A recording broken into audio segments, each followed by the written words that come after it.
মণিপুরের মেয়েটি এখনো বিচার চায়। স্বপ্নদীপ আজও বাড়ি ফেরেনি, সুবিচার পায়নি। খুনি দিব্যি বুক চিতিয়ে স্বাধীন দেশে ঘুরে বেড়ায়।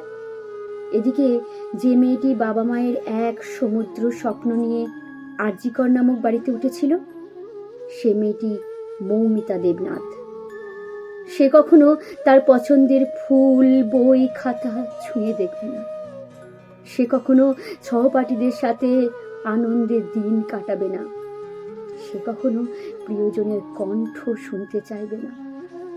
সে কখনো বাবা মা বলে ডাকবে না।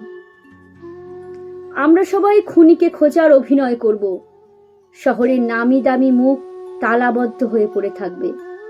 সাধারণ জনগণ মুখে সেলোটেপ দিয়ে মোমবাতি মিছিল করবে। হয়তোবা কোনোদিন স্বস্তিকা মুখোপাধ্যায়ের মতো কোনো অভিনেত্রী এই ঘটনা নিয়ে সিনেমা বানাবে, অভিনয় করবে। আমরা তা নিয়ে প্রশংসার বাঁধ খুলে দেব। এভাবেই চলতে থাকবে। স্বৈরাচারীরাও গান লিখবে, মানুষ সংবিধান ছুঁয়ে মিথ্যা বলবে। পাবে না বিচার মণিপুরের মেয়েটি, স্বপ্নদীপ, মৌমিতা দেবনাথ। তবু আমরা স্বাধীন বলবো, স্বাধীন বলে চেঁচাবো।